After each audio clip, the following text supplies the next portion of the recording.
After watching my last several videos, I'm not so sure I've been able to connect the dots so well as to why you should care about these things. The last video was about the Anima Mundi, so hopefully I can explain a little better what all those details have to do with each other and why you should care. Uh, Another meaning of the Anima Mundi is animated mundane. Animation, it has to do with liveliness. If you observe the basic principle of the Anima Mundi, it's basically what makes all artists really good. Um, it's observing that the smaller details can have cosmic like um, reactions because the cosmos is behaves similarly as a subatomic. So none of us are, say, the same size of a planet or a star or a black hole. But if we observe things that are more close relative to our size, we're more likely to see synchronicities or cosmic, like just mind-blowing stuff, where life is more lively. So what artists do is they try to learn smaller techniques that many other people overlook.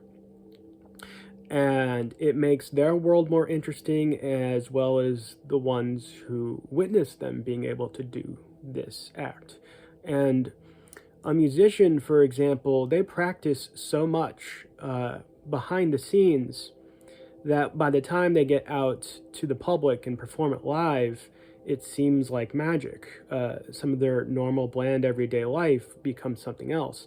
On top of that, they very likely perform even better at home than they do in the public. There's only like rare musicians that get only even better or more clutch when they're on a stage in front of other people, because the awareness that other people are watching you kind of changes everything. It's just, like stage fright or camera fright. Actors, they spend years trying to act in a way that the camera is not even there. So a good example of this is, the Karate Kid. How, if you've ever seen the first Karate Kid, how everyone knows wax on, wax off. He learns kung fu by painting originally the kung fu master just has him, Mr. Miyagi, has him painting his fence and doing all these chores, but he's really learning karate. That is what becoming an artist, I feel, is that you find some sort of unique ability that not only shows you who you are, but further expounds it. The act of drawing with your hands, what I was trying to convey before in the last video, you being able to see the world around you with the lens of what techniques do I learn to recreate the things that I see? And then when you actually see what those small things are, it's fantastic when you see not only the sort of secret code on how to recreate something, but you get to further appreciate the complexity behind the simplicity of this world, whoever created it. So it's like your link to the creator or a creator or your inner creator or whatever this world is formed from. So I hope that better explains what I'm talking about there. Kind of like also the analogy of drumming techniques, because drummers, I mean, they're essentially just hitting skins, right? And or cymbals.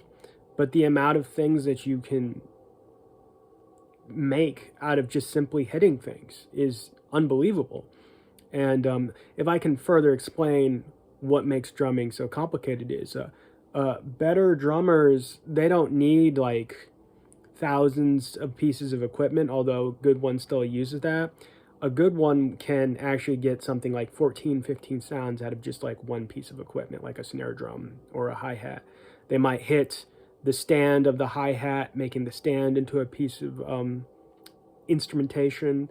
There's also a technique on a snare drum that's extremely difficult to perform, where you are hitting the snare drum head, but also the rim simultaneously. I myself angle my snare a very specific way to be able to do that. It gives you a very powerful hit. And it is so easy to mess up. For you to reliably do this over and over and over again, there is this thing in guitar, on guitar, called harmonics, where you have to touch the string without pushing the string against the fretboard. And what this causes to happen is that the vibration of the string normally only vibrates this way. Whenever you press down on the fretboard, it doesn't vibrate the other way. If you just touch it and don't press it down, it vibrates both this way and that way.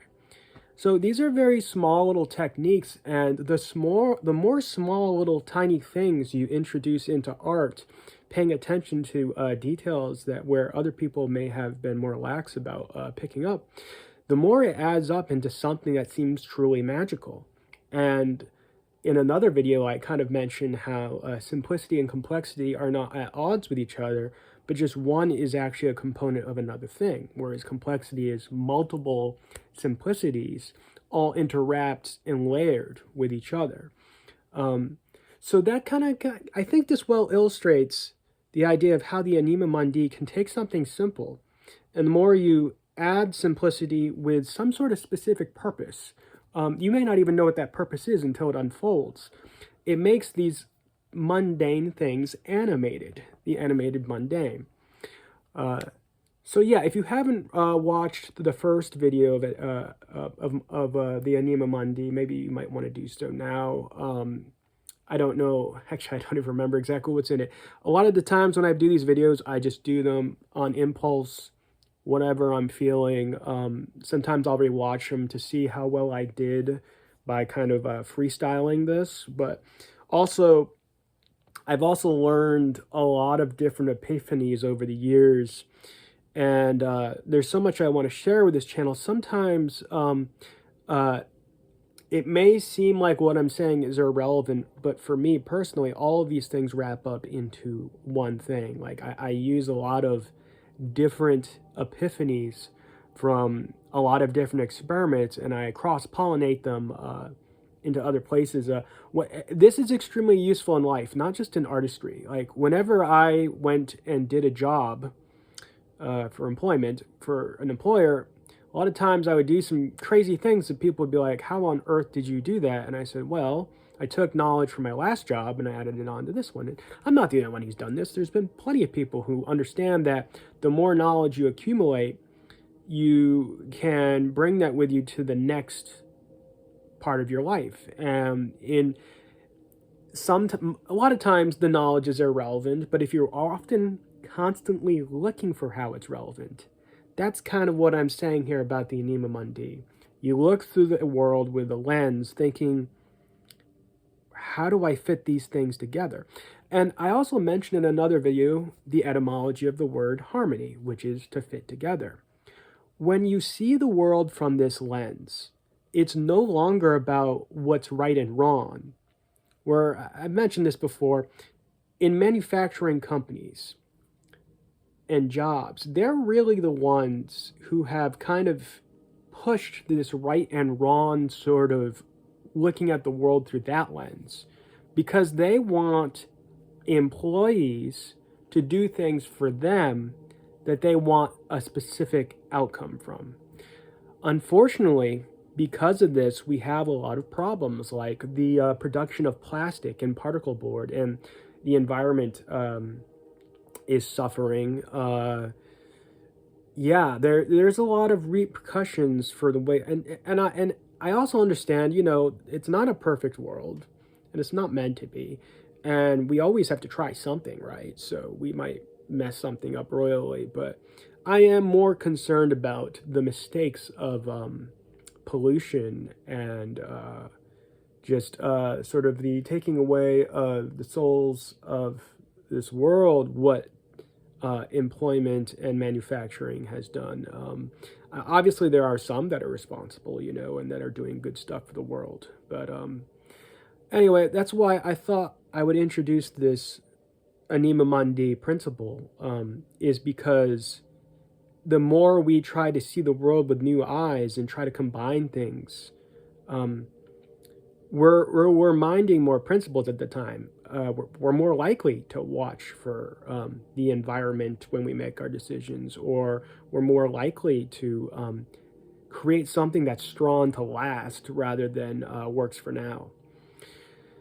Anyway, that's all for now. I hope you enjoyed the second video on the Anima Mundi. Who knows, I might make another one in the future. There's a lot to talk about with it.